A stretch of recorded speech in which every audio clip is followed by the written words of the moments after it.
I'm going to be honest with you. This is just going to start being the Pierce is an old man podcast.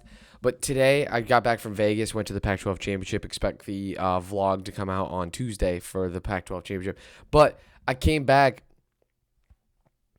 watched the Lions game, sat down on my couch, ready for the afternoon, had my Wingstop all ready to go.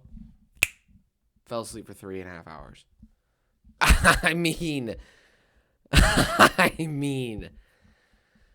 I'm just really old, people.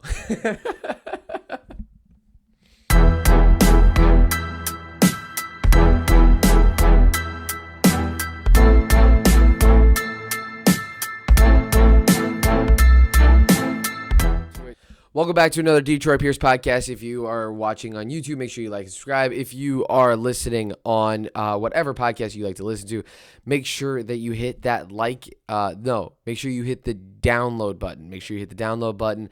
And if you are watching on YouTube and you like and subscribe and you comment something and you send it to me on Twitter, Instagram, or TikTok, which is in the description below, I will send you a personalized thank you or a picture of my dog. And if you like and subscribe, it's totally free for today and today only. Okay, so let's get into the Lions. Let's get into sports. All right, let's talk about it. Lions win today. Big win against the Jacksonville Jaguars. It was one of those times, very rarely, as a Lions fan, where you could turn it off and just walk away for a while. And just yeah, though, that's just a win. How many times have I ever said that? Once, twice, especially the Dan Campbell era. I don't think I've ever said that. I've said it on the inverse where, yeah, you can just turn it off. It's a loss. But this is the inverse. We've turned the corner. We've turned the corner. This team is completely different. It's better. It's awesome. It's fun. We're 4-1, hottest team in football. And this is what we signed up for. This is what I knew that Dan Campbell could do eventually. It's great. It's great. I'm just excited. Somebody's going to clip that and be like, oh, you remember when you said that Dan Campbell should be fired? And you remember when yeah, okay, I'm crazy, okay? I'm crazy. I get it. But we're 4-1 and we're doing good. And we're doing great and we look good. All right? Let's say some positive things. One, Dan Campbell, Aaron Glenn, the offensive coordinator, they look good. We look good. We look good, people. This is what we want. We're scheming right. We're blitzing. We're passing. We look good. Let me give you another comment. Jared Goff. I'm too hard on Jared Goff. Every week I come on here and I say, oh, it's time to get rid of him. It's time to get rid of him. I did some deep diving, okay? He completed 75% of his passes today. I looked at that and I'm like, man, we should keep him. And then I looked at his QBR against everybody else in the NFL. He's 7th in QBR in the NFL. He is not a bad quarterback. He's not. He is not a bad quarterback. He can take us to the playoffs. He can clearly take us to the playoffs. And I genuinely believe that he can lead us on what I think is winning the next going 4-1 in the next 5. I think he can do that. I think he can be that guy. But I don't think he can win a Super Bowl. I think we can compare ourselves very much to what the Minnesota Vikings are. We got a good quarterback with a great roster. That's just not a Super Bowl winning combination. Can you go to the NFC Championship game? Can you make a run in the playoffs? Can you make the playoffs? Can you win the NFC North? Yes, yes, yes, yes. But you can't win a Super Bowl. So if you want to be the Minnesota Vikings, let's keep Jared Goff. He's doing a fine job. And honestly, if you came out to me and said, hey, we should keep Jared Goff because he's 7th in the NFL with his QBR ranking, he completed 75% of his passes. I mean, he's doing all of the right things. It's hard to argue with that. It's hard to argue with that. But for me, I want to win a Super Bowl and I want Bryce Young. But look, DeAndre Swift coming back and getting 14 carries today. That's what you need to see. If Jameson Williams coming back, I only had one target, but him just coming back, well, he can't come back. He never was. But him starting is huge. They've got the roster. We're starting to figure this thing out. It's awesome. It's awesome. This is what we need to see. This is what we need to be excited for. The defense, since we sacked the secondary coach, that secondary looks great. I feel as though when we play a team that has an average quarterback and a good roster, that we can beat them, even if it's not on prime time. I feel like we can even beat them. I'm not saying we will, but I'm just saying we can. We're turning the corner. We're making things happen. That's what's important. I think I think I'm very hard on this team. I think I'm very hard on the Lions. I think I'm overly negative on this team. I think I'm overly negative on Dan Campbell. I'm obviously just had a podcast on Thanksgiving where I just sat there and was like, this is the end of the world, blah, blah, blah, blah, blah. But I was right at the end of the podcast on the emergency press conference for the Bills when I said, I'm going to convince myself that we're going to go 5-1. Guess what? I'm convinced. I'm here. I'm all the way here. We're going 5-1 starting today. Which means if you put it together, we were just 4-1. Let's see, it's pretty good. Hold on, what is that? I should have done that. Yeah, we're a lot of wins. Who cares? I can't do math. I'm not running on a lot of sleep. Okay, I can't do math. What is that? 1, 2, 3, 4. 1, 2, 1, 2, 3, 4. 1, 2, 3. Yeah, that's 8-2. That's as good as it gets. Should have done that before the podcast. Look, it's possible. I genuinely think we can go 8-2 in our last 10. I don't know. Why not? Why not? I think next week's going to be a very big game for us. I think the Vikings are very tough. I think they can do a lot of things that we can do, and I think we're kind of built like them. We're kind of built like them, where we have an average quarterback and a great roster, and we can make a lot of things happen with good coaching, which I genuinely think we have with our OC and DC. I think we genuinely can make that happen. Next week will be a very, very big game, and I'm excited for Dan Campbell to prove that he is the guy. He every single week, there's something that I pick about Dan Campbell where I'm like, there it is. We're second in red zone efficiency in the NFL. There it is. There's my guy. That's my coach. You know what I'm saying? I'm convincing myself each week where I'm like, that's my coach. Do I think he can win a Super Bowl? I don't think so. But he is a lot of fun. All right. Moving on from the Lions, let's talk about the Red Wings. Got the Red Wings stuff. Tough week. Very tough week. Very tough week. Lost big to Toronto. Shootout was tough against Buffalo. Big loss against Vegas. I only saw the third period of that game. I was in Vegas, and I asked for a documentary to be taken off and turned on the Vegas-Detroit game, and they gave me huff and puff. I'm like, dude, we're in Vegas. What is going on here? And then today, obviously, we beat Columbus 4-2. Bertuzzi's hurt. Everybody's down. Everybody's kind of down, right? Like, it's a long season, though. So do I think that we're now showing our stripes and we're a young team and we're not going to be able to make the playoffs? And, this is why we're out. I mean, we have we would be the 8th seed or the second wild card pick. Are we showing our stripes? Yes. But do I think we're going to? No, this is not the start. I think we're a young team, and I think we have a big week ahead of us with Tampa Bay and Florida, which, by the way, on Thursday, I'm going to be doing a live stream of the Red Wings Florida game on my YouTube page. So make sure you like and subscribe and hit the bell so you can be notified for that. But at Tampa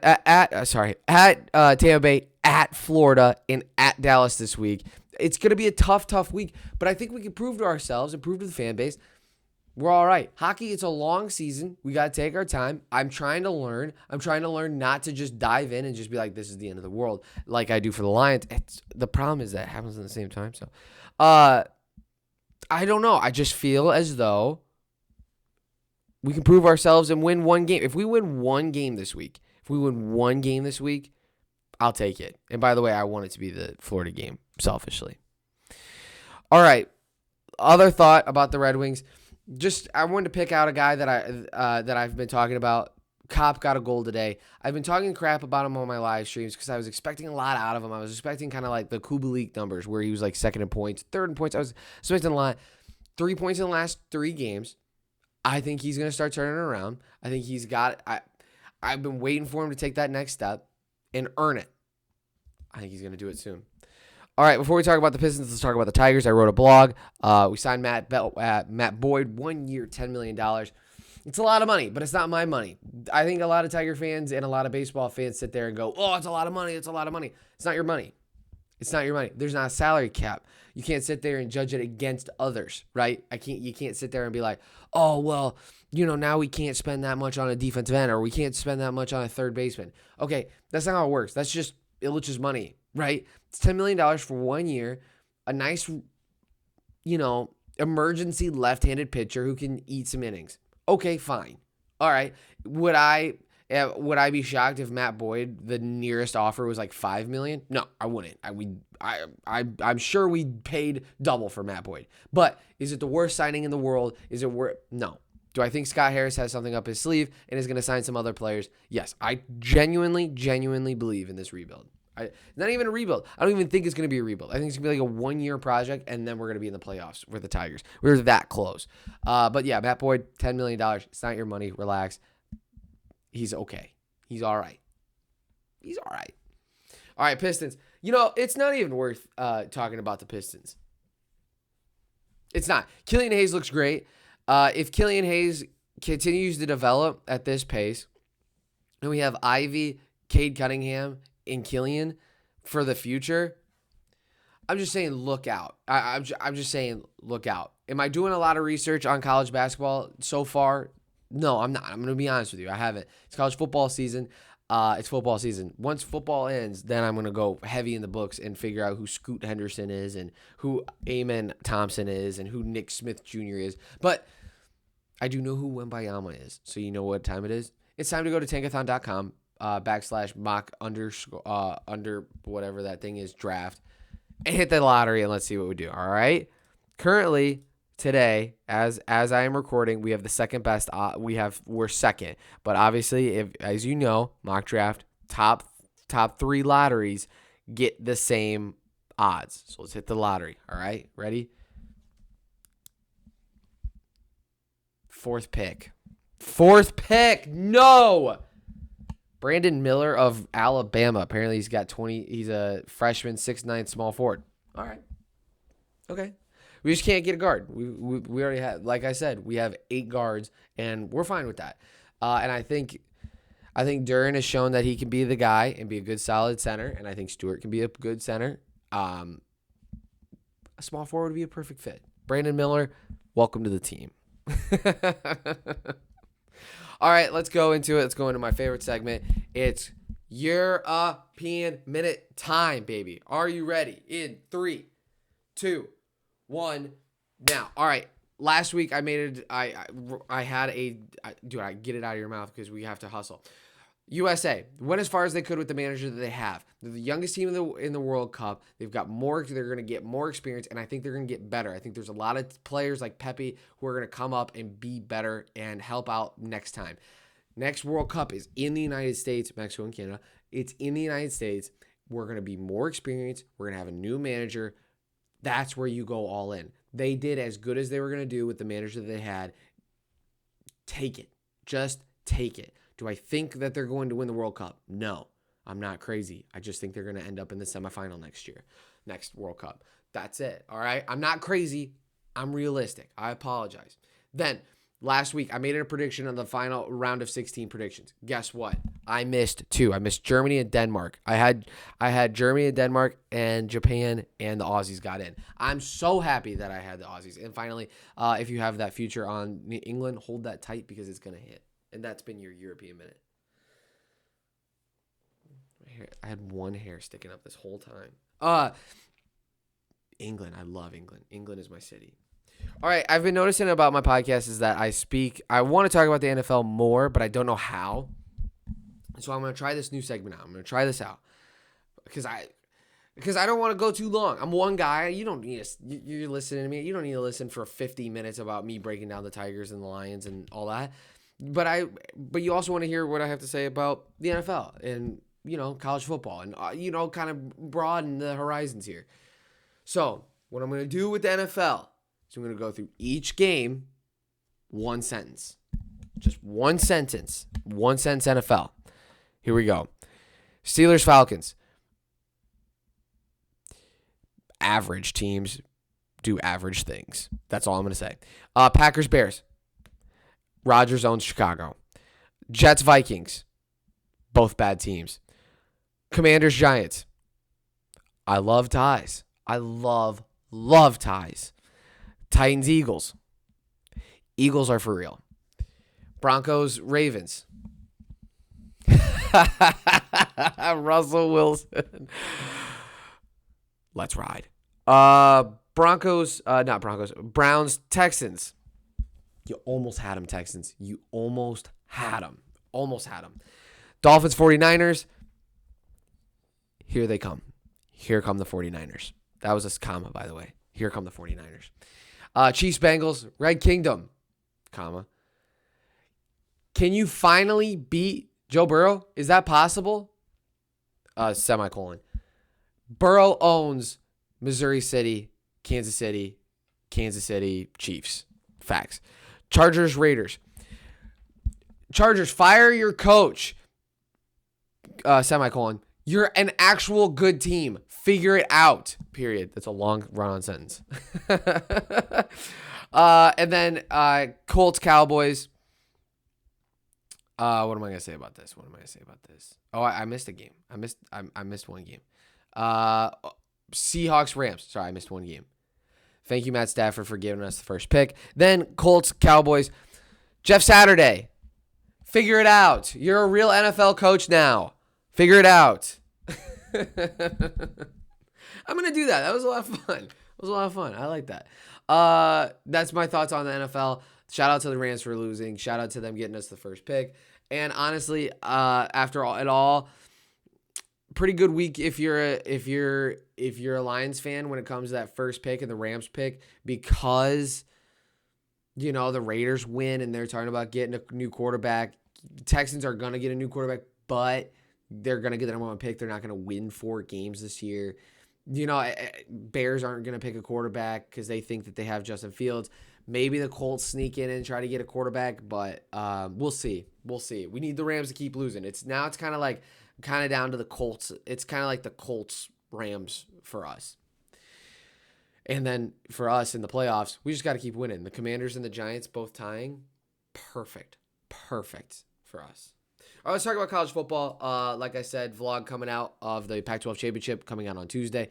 I'll talk about it in the vlog, but apparently Utah fans don't like when you gamble, especially against their team. That's all I'm going to say. I'll talk about it more on the vlog, so make sure you look out for that on Tuesday afternoon. College football playoff ranking is here. I do the top 4 every week where I give out my top 4. I would have given my top 4 Georgia, Michigan, Ohio State, TCU. I tweeted that out, and the committee is no fun. That's what I learned. The committee is just no fun. Not having Michigan and Ohio State play here in Phoenix, Arizona in the Fiesta Bowl to go to the national championship, there's just no fun. Do I think Ohio State can beat Georgia? No. But do I think they can keep it close? Yes. I think they can play with some pride and keep it close, and I think Michigan wins. I think Georgia and Michigan play in the national championship again. I think they play again, and I think Georgia they're just really freaking good. I just think the college football committee should have been fun and put. Do I think Alabama should have been in? No. They're a 2-loss team. Do I think Tennessee should have been in? No. They're a 2-loss team. TCU, you shouldn't. If you honestly are sitting there and saying, no, I think the Bama should be in because they're clearly the best team, like they would be favored over TCU, it's a brain dead argument. Alabama lost their games. If we just put in teams because of how they would be in the Las Vegas odds, then there's no point in the games. I know I have a friend out there who's listening who's going to love that, but it's just not, it's the truth. Bama lost twice. They don't get to play. Hate to see it. Win your games. Fire Bill O'Brien, give Bryce Young the ball all season long, and you would have been in. Something I'm liking, let's talk about new head coaches. Dion to Colorado. I'm a Nebraska Cornhusker fan. Obviously, you can see behind me, I've got the Nebraska stadium right behind me. We play him next year. I am deathly afraid of him. I think if you give him the right amount of time and the right amount of resources, he can be a successful coach. I think he's going to bring in a ton of people. He's going to completely redo the whole entire team. I think Colorado is going to be completely different next year. I think not a single player. He went into the locker room and was like, warm up that transfer portal. Get out of here. Everybody's out. He's completely just tearing this program down to the studs and restarting, which is what Colorado needs. And honestly, it's going to work if they give him enough time. Now, the fans are the most worthless, jerk, pieces of crap I've ever met my whole entire life. If you don't know what I'm talking about, just go to a game in Colorado. I freaking double dog dare you wearing the opposite team and see how you feel. But I think he can work, and it sucks they went to Colorado because I hate Colorado. But I think he's going to make him work. I really think he's going to make them work. And I think he's going to be super successful. I think, especially in a bad Pac-12, once UCLA, Oregon, Washington, and USC leave, I think he's going to really start winning a lot of games. I think he can win a lot of Pac-12 championships. I think Utah versus Colorado is going to be a huge rivalry. I mean, the dude is already, right before I recorded the podcast, they've already had conversations with 200 different transfer portal players. And they're already bringing the good players from Jackson State to Colorado. Look out, people. Look out. I would give that ranking, if I had to rank it, I'd give it like an 8.2, 8.4. The only reason I wouldn't give it higher is because I hate Colorado. Hugh Freeze at Auburn. It's just flat out funny that they did that. They're just like, okay, we have all of this chaos that is Auburn. How do we calm it down? Oh, let's just pour gasoline on the fire and hire the guy with the worst track record behind the scenes, Hugh Freeze. 4.2 out of 10. I think there's going to be a year where it blows up and they win 11 games and they like make the college football playoff and they like lose in the first round. But then the next year he's going to go, he's going to be a 5-win team and they're going to fire him. I think that's how it's going to go. Kenny Dillingham here in Arizona State. Well, if that was a weird press conference. That was a very weird press conference. But I am seeing him being like a 7 or 8 win coach every year and having an electric offense where every single week you just bet that over. I'd give that like a 6.8 out of 10. I think it's a solid hire, not a great hire. Then dipping down into out of the Power 5. The Liberty head coach, Jamie Chadwell, goes from Coastal Carolina to Liberty. That's going to be electric. I think that's a great hire. And then Tim Beck to Coastal Carolina. Ask anybody that he's ever coached, any school, Nebraska, Texas. There's another one. NC State this year. Ask anybody. They hate this guy. He is such an idiot. He is a terrible play caller, and he ruins teams. That is a 0.3 out of 10. He got the head coaching job at Coastal Carolina. Terrible, terrible pick. Then, last things. Last thoughts about college football. Give me Georgia. Okay, final thoughts. Also, college basketball, I still have my eye on you. It's just hard. It's hard to fit it in. I'm already at 22 minutes. It's hard to fit you in. Okay, final thoughts. Here's my toxic trait about college football. Just kind of leads into college football. I love the transfer portal, mostly because as a Huskers fan, there's a lot, and as a college football fan, I think that a lot of people identify as this. Whenever they see a quarterback go in the transfer portal, they think to themselves, that guy can make us immediately better. Let me use an example. Let's use the idiots out in Iowa. They're thinking to themselves, oh my gosh, Petrus is terrible. We want Padilla. Padilla is going to be the future. Then he loses to Nebraska at home to go into the Big Ten championship. People forget that. Then they go to themselves. They look at themselves in the mirror and they go, well, it's clearly not Kirk Ferentz and Brian Ferentz's problem. They're probably like really good at their job, so we should trust them. Who in the transfer portal is really good? Oh, let's get Cade McNamara, the backup at Michigan, who quite honestly was average and had a great roster. That'll work, Iowa. But every fan base does that. I'm looking at DJ Ugalele. I'm looking at there was another guy who is not off the top of my head. But I'm looking at DJ Ugalele, and if I'm like NC State who just lost their quarterback, if I'm another school that's kind of in the mix, if I'm UCLA who just lost their quarterback, I'm just like, Hudson Carr, you'd be pretty good. It's just kind of funny. It's just kind of funny how we do that. There's a guy named Peyton Thorne who went to Alabama, then went to Arizona State. He was like a 4-star recruit out of high school. And I'm like, I don't know. I watched his high school tape and I'm like, I don't know. He can be pretty good. I just think that's how everybody is and how everybody should be. It's like, why not? Why can't he make us good? Thank you so much. Make sure you like and subscribe. It's free today and free today only. Make sure you download the podcast. Thank you so much. Thank you for listening from the bottom of my heart. I appreciate you all. God bless and go Detroit Sports.